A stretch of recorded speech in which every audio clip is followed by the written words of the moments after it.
세상에서 가장 살기 힘든 곳들입니다. 그들이 보여주지 않는 혹독한 삶입니다.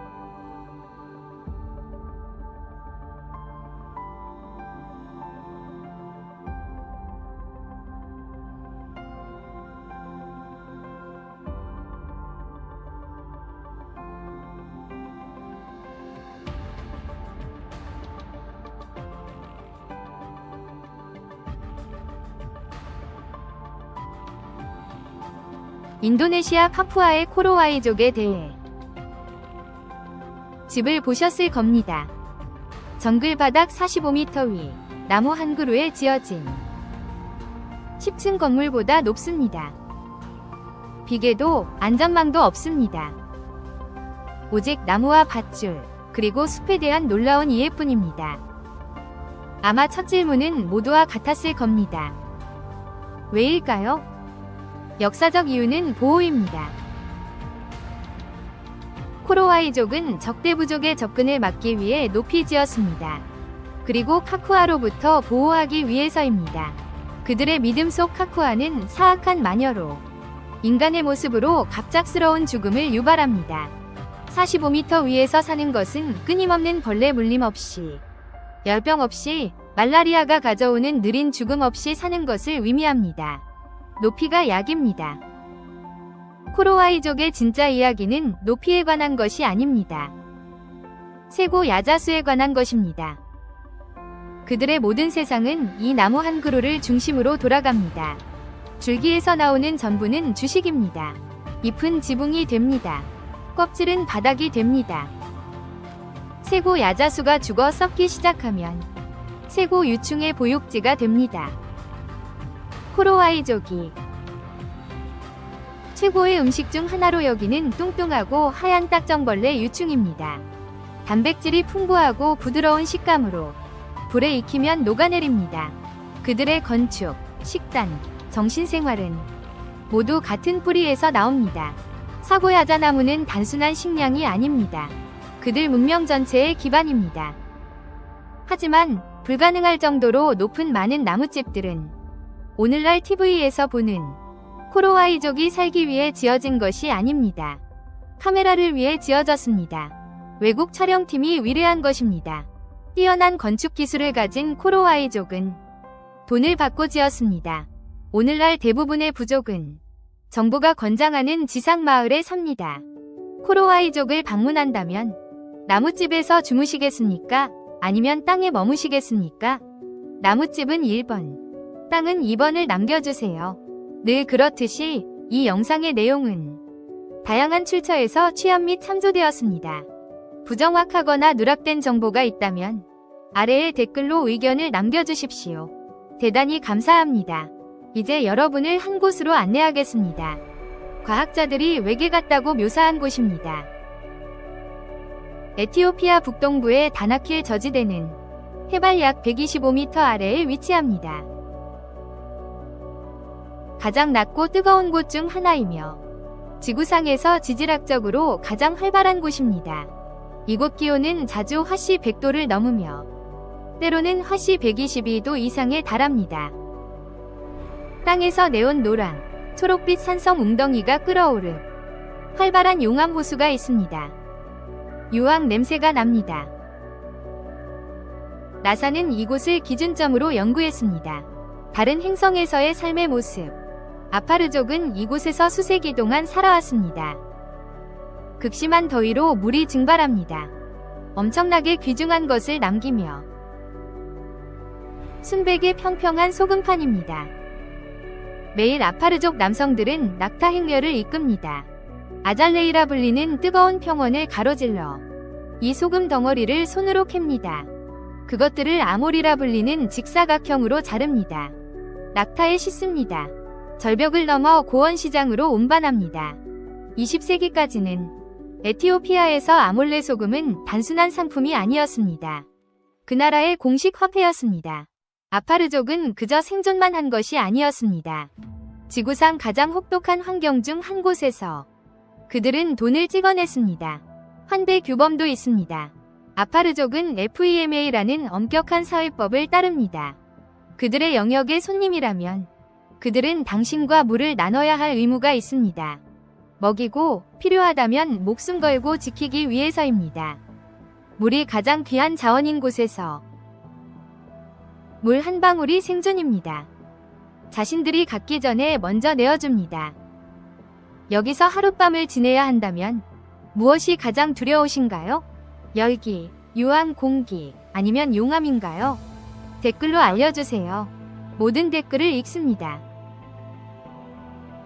해발 5100m에 위치한 페루 안데스 산맥의 라 링코나다는 가장 높은 지구상 영구 거주지 기록을 가지고 있습니다.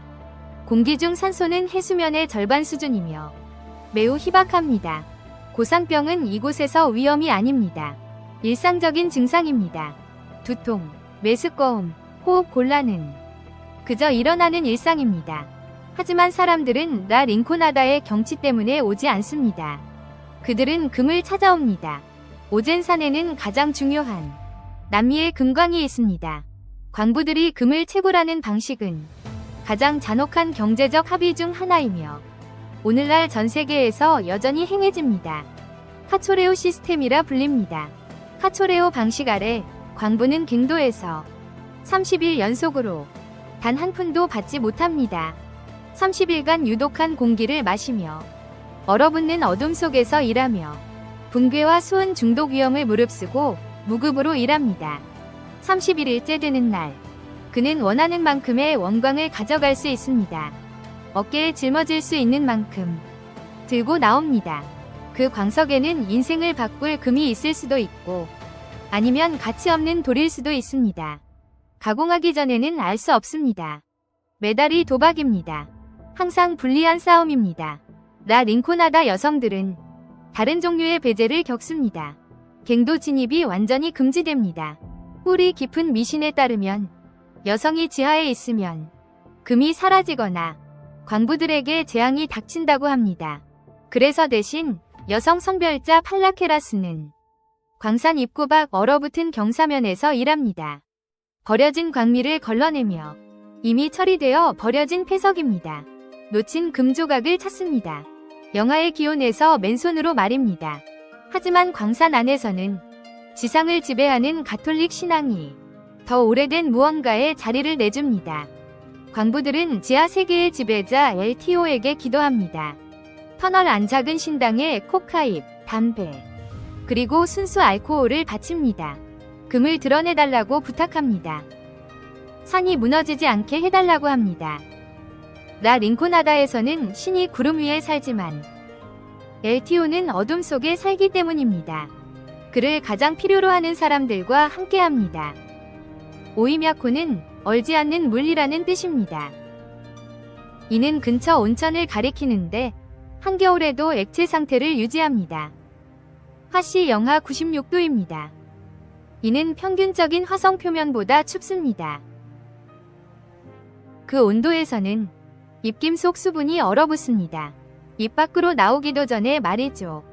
금속은 부서지고 고무는 산산조각 납니다. 자동차 시동을 끄면 다시는 시동을 걸 수 없을지도 모릅니다. 7월에는 오이мя코니 화씨 86도 이상으로 올라갑니다. 겨울에 영하 96도를 겪는 같은 마을이 여름에는 정말 따뜻할 수 있습니다. 1년 동안의 기온 변화는 화씨 180도를 초과할 수 있습니다. 지구상 어떤 다른 영구 거주지에서도 그런 기후 범위를 겪지 않습니다. 오이мя콘 사람들은 단 하나의 극한만 견디는 것이 아닙니다. 완전히 상반된 두 가지 극한을 매년 연달아 견뎌냅니다. 그들의 식단은 직접적인 결과물입니다. 발밑 영구 동토층의 말이죠. 얼어붙은 땅 때문에 농업이 거의 불가능하기에 이 지역의 야쿠트족은 식문화를 만들었습니다. 추위가 보존하는 것을 중심으로 땅이 자라게 하는 것보다 말이죠. 그들이 가장 좋아하는 요리는 스트로가니나입니다. 길고 얇은 얼린 민물고기 회입니다. 주로 화이트피시나 오멜입니다. 얼음 덩어리에서 바로 깎아냅니다. 소금과 후추에 찍어 먹습니다. 아이스크림처럼 혀 위에서 녹습니다. 추위는 그들을 꺾지 못했습니다. 오히려 요리로 승화시켰습니다. 나모주 아웃백에는 여름 태양이 너무나 혹독한 마을이 있습니다. 너무나 가차 없어서 주민들이 집단적인 결정을 내렸습니다. 마을 역사상 어느 시점에 지상에서 사는 것을 그만두기로 한 것입니다. 쿠버패디는 세계 오팔 채굴의 수도이며 전 세계 공급량의 80% 이상을 생산합니다. 또한 지구상 유일한 마을입니다. 인구의 상당 부분이 지하에 사는 곳입니다. 동굴이 아닌 더그아웃에서 직접 손으로 깎아 만든 집들이 사암 언덕에 지어졌습니다. 비좁고 어두운 곳을 상상하기 전에 그 이미지를 즉시 바로잡겠습니다. 쿠버패디의 사암은 놀라운 효율의 천연 단열재입니다. 지표면이 화씨 122도로 달궈질 때도 더그아웃 내부 온도는 1년 내내 화씨 73에서 77도를 유지합니다. 에어컨이 필요 없습니다. 겨울 난방이 없습니다. 지구 자체가 기후 조절 시스템입니다. 이 지하주택 중 일부는 특별합니다. 높고 둥근 사암 천장, 개방형 거실, 지하 수영장, 냉장 필요 없는 와인 저장고, 땅이 보관하기에 자연적으로 완벽한 온도입니다. 지하 호텔, 지하 교회, 지하 미술관도 있습니다. 가족이 더 넓은 공간이 필요하면 시공업자를 부르지 않습니다. 터널 굴착기를 빌려 벽에 세방을 직접 합니다. 쿠퍼피티를 특별하게 만드는 점은 지구상 다른 곳과 다르다는 것입니다. 때로는 새 침실을 파다가 병에서 오파를 발견합니다. 리모델링 비용을 벌게 됩니다. 골프장도 있습니다. 잔디는 한 포기도 없습니다. 페어웨이는 사막흙으로 덮여 있고 모든 골퍼는 작은 사각형 인조 잔디를 가방에 넣어 티샷 할 때 공 밑에 놓습니다. 더위를 피해 밤에 투광 조명 아래서 경기합니다. 쿠퍼피티는 사막에 적응하지 않았습니다. 그 아래로 들어갔습니다. 넘어가기 전에 한 가지 묻겠습니다. 가장 큰 문제점은 무엇이라고 생각하십니까? 가장 많은 비를 받는 공동체에선 지구상에서 말입니다. 홍수일까요? 물에 잠긴 밭들일까요? 나무를 썩히고 질병을 유발하는 끊임없는 습기일까요? 물 부족은 상상도 못할 겁니다. 하지만 그것이 바로 역설입니다. 마오실람의 삶을 규정하는 인도 북동부 메갈라야주의 한 마을인 기네스 세계 기록에 공식적으로 인정된 지구상에서 가장 습한 곳입니다. 마오실람은 평균 약 12m의 비가 내립니다. 매년 말입니다. 이를 비유하자면 런던은 연간 약 0.6m의 비가 내립니다. 마오실람은 그 20배에 달합니다. 몬순 시즌에는 비가 내리는 정도가 아닙니다. 공격합니다. 바람은 너무나 강력하고 맹렬해서 일반 우산은 몇 초 만에 무용지물이 됩니다. 뒤집히고 찢어지며 길을 건너기도 전에 망가질 것입니다. 그래서 마오실람의 카시족은 더 나은 것을 만들었습니다. 그들은 큰 홉을 엮습니다. 크고 거북이 등껍질 모양의 비가리개인 대나무와 말린 빗자루풀로 만들어집니다. 머리에 착용하며 등과 어깨를 덮어 휴대용 지붕처럼 상체 전체를 가립니다. 디자인은 공기역학적입니다. 바람을 맞지 않고 흘려보냅니다. 몸에 있어서 손에 들리기보다는 양손이 완전히 자유롭습니다. 농부는 폭우 속에서도 벼를 심습니다. 여성은 물건을 시장에 나릅니다. 아이는 학교에 걸어갈 수 있습니다.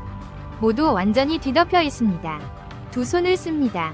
가장 우아한 곳 중 하나입니다. 어떤 문화권의 기능성 디자인. 세계 어디든 메갈라야 밖에서는 거의 아무도 이곳을 모릅니다. 연간 약 12m의 강수량에도 불구하고 마젤람은 극심한 물 부족에 시달립니다. 매건기 12월이 되면 물이 끊깁니다. 강이 줄어듭니다. 주민들은 깨끗한 식수를 구하기 어렵습니다. 이유는 지형 자체입니다. 메갈라야 언덕은 가파르고 바위투성이입니다. 그리고 물 흡수나 보유가 어렵습니다. 몬순이 오면 비가 땅에 스며들지 않습니다. 경사면을 맹렬한 속도로 쏟아져 내립니다. 아래쪽 방글라데시 평원으로 직접 흘러들어갑니다. 4개월간 물이 공급됩니다. 사라집니다. 땅은 거의 아무것도 품지 못합니다. 지구에서 가장 습한 곳이 1년의 절반은 목마름. 살아있는 뿌리 다리도 있습니다. 이 지역의 카시족과 자인치아족은 수세기 전 발견했습니다. 인도 고무나무 뿌리가 수년에 걸쳐 조심스럽게 유도하면 강을 가로질러 자라 자연 다리로 합쳐진다는 것을 수십 명을 동시에 지탱할 만큼 튼튼합니다. 이 다리 중 일부는 500년 이상 되었습니다. 일부는 30m 이상 뻗어 있습니다. 비에 썩지 않습니다. 녹슬지 않습니다. 세월이 흘러도 약해지지 않습니다. 매년 더 강해집니다. 뿌리가 계속 자라 얽히면서 그리스 중부 테살리아 평원에서 솟아난 것은 거대한 사암 기둥입니다. 일부는 400m가 넘습니다. 수백만 년의 침식으로 형성되어 자연 암석보다는 무언가의 손가락처럼 보입니다. 땅속에 묻혀 위로 뻗어 나오는 이 기둥 꼭대기에는 중력과 상식에 도전하듯 수도원들이 있습니다. 온전한 기능을 하는 수도원들이 예배당, 도서관, 주방, 정원을 갖추고 너무 좁고 높은 표면에 자리 잡아 구름이 때때로 그 아래를 지나갑니다. 관광버스는 6개의 큰 수도원을 방문합니다. 지금도 활동합니다. 웅장하지만 전부는 아닙니다. 깎아지른 암벽을 자세히 보면 주요 수도원 아래 대부분의 방문객들이 놓치는 것을 보게 됩니다. 작은 나무 발코니, 빼곡한 사다리, 돌 틈에 절벽 중턱의 자연 동굴, 한 사람 겨우 들어갈 크기입니다. 최소한의 나무와 밧줄로 만들어졌습니다. 거주 가능하도록 반도바스 은둔 동굴입니다. 수도원마저도 부족하다고 여긴 금욕주의 수도승들이 사용했습니다. 정상은 너무 붐비고 편안해요. 아래 세상과 너무 이어져 있죠. 이 승려들은 반도바스로 향했습니다. 몇 주에서 몇 달씩 금식하고 기도하며 침묵 속에 지냅니다. 바람 소리만 들립니다. 일부는 지금도 사용됩니다. 그렇다면 어떻게 해야 할까요? 애초에 누가 저기까지 올라갔을까요? 1920년대까지 계단이 없었습니다. 바위에 새겨져 있으며 길도 도로도 없습니다. 수도원에 이르는 유일한 길입니다. 큰 밧줄 그물 안에 놓였습니다. 손으로 절벽 위로 끌어올려집니다. 윈치 작동. 간단한 윈치 장치. 지상 수백 미터 위에서 매달린 채. 보급품, 식량, 건축 자재. 사람들 모두 같은 방식으로 올라갔습니다. 이곳을 찾은 방문객들은 수도사들에게 늘 같은 질문을 했다고 합니다. 매번 밧줄은 얼마나 자주 교체하나요? 답은 항상 같았습니다. 주님께서 끊어지게 하실 때만입니다. 하지만 메테오라는 신앙과 건축뿐 아니라 그리고 건축, 문화적 생존의 이야기입니다. 오스만 제국이 그리스를 수세기 동안 지배하는 동안 아래 계곡과 마을에서는 그리스어, 정교회 신앙, 그리스 문화 정체성이 조직적으로 억압당했습니다. 체계적으로 탄압되었습니다. 아래 계곡과 마을에 메테오라 수도원들은 접근 불가능하고 통제할 수 없어 특별한 존재가 되었습니다. 그들은 비밀 학교가 되었습니다. 수도원 벽 안에 숨어 그리스 아이들은 자신들의 언어로 읽고 쓰는 법, 자신들의 언어로 글을 씁니다. 역사, 신앙을 배웠습니다. 신앙생활을 하기 위해 메테오라의 접근 불가능성은 광기처럼 보였지만 미친 짓 같았지만 사실상 문명 전체를 살린 원동력이었습니다. 온 문명이 살아있습니다. 에티오피아는 이 목록에 2번 나옵니다. 그럴만합니다. 랄리벨라를 아는 대다수는 고고학적 경이로움입니다. 돌블록이 아닌 깎아 만든 11개의 교회. 하지만 곧장 아래로 에티오피아 고원 안반속으로 일부는 800년이 넘습니다. 여전히 서 있습니다. 여전히 구조적으로 튼튼합니다. 매일 사용됩니다. 하지만 사진으로는 볼 수 없는 것이 있습니다. 그들 사이를 이동하는 느낌입니다.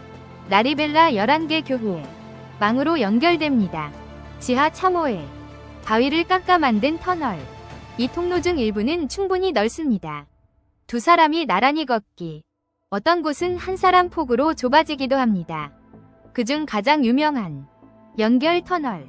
베아테 가브리엘 루펠에서 베아테 메르쿠리오스로 칠흑 같은 어둠입니다. 빛이 들어오지 않습니다. 손으로 돌벽을 느낍니다. 앞사람이 보이지 않습니다. 아니면 등 뒤에 오직 촉각과 믿음으로 나아갑니다.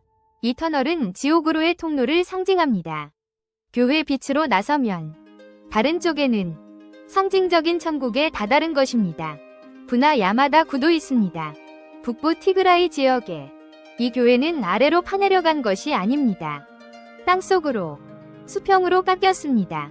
깎아지른 절벽 속으로 해발 약 2,500m, 등반으로만 접근 가능합니다. 거의 직벽, 로프 없이, 돌에 새긴 손잡이가 없습니다. 안전장비는 일절 없습니다. 최종 접근은 좁은 암벽턱을 건너는 수백 미터 낭떠러지 위에 매주 일요일 신도들이 오릅니다.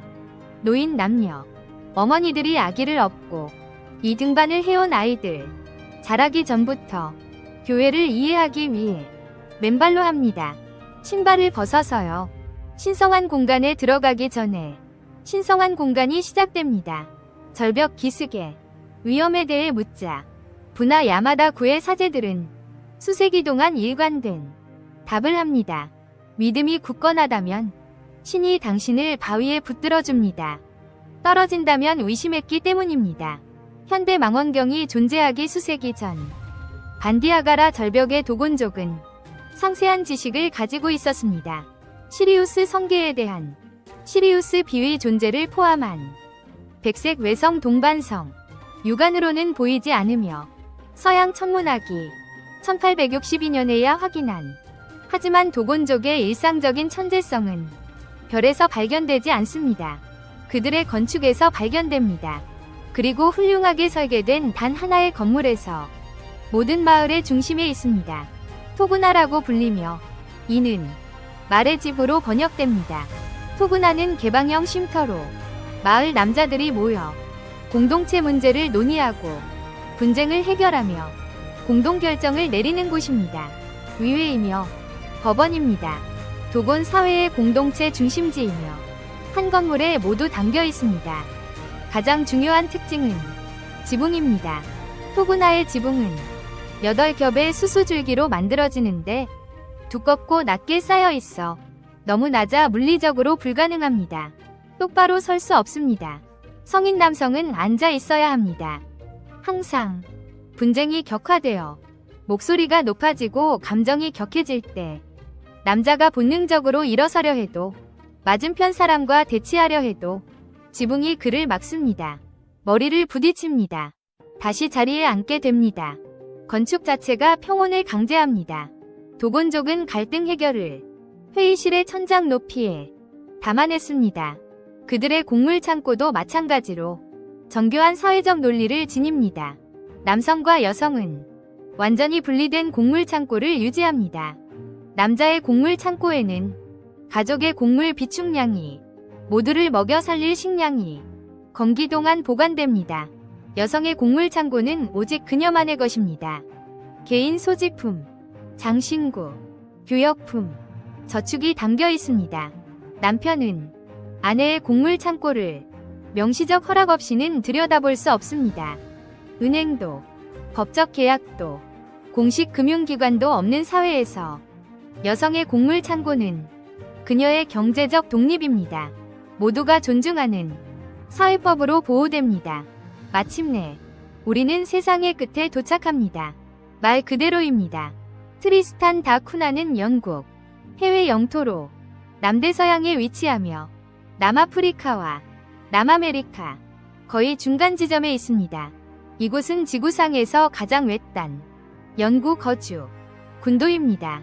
상당한 인구가 있는 가장 가까운 육지는 세인트 헬레나입니다. 나폴레옹이 유배된 섬입니다. 그곳은 2,400km 떨어져 있습니다. 트리스탄 다 쿠냐에는 공항이 없습니다. 비행기로 오갈 수 없습니다. 섬에 갈 수 있는 유일한 방법은 배입니다. 케이프타운에서 출발하는 여정은 편도 6일이 걸리며 지구상에서 가장 거친 바다를 통과합니다. 보급선은 1년에 몇 번만 옵니다. 섬에서 치료할 수 없는 응급 상황이 발생하면 배를 기다려야 합니다.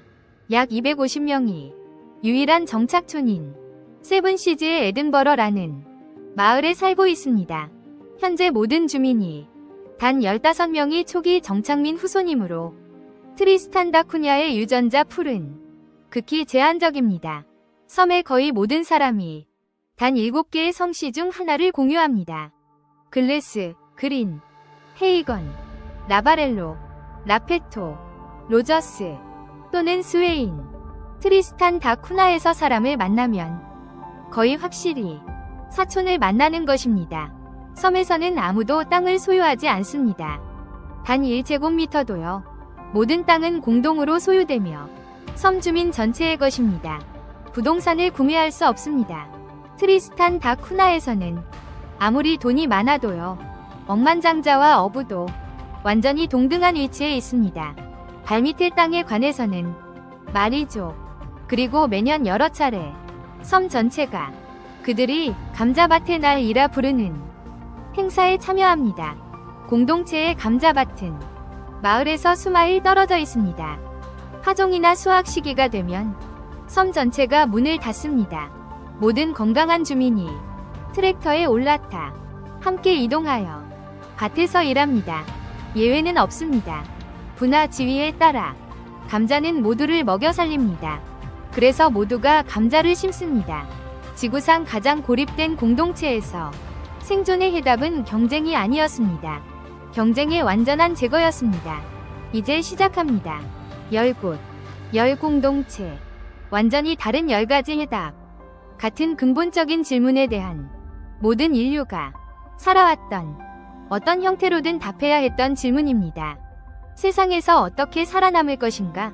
당신을 위해 만들어지지 않은 코로와이족은 문명 전체를 건설했습니다.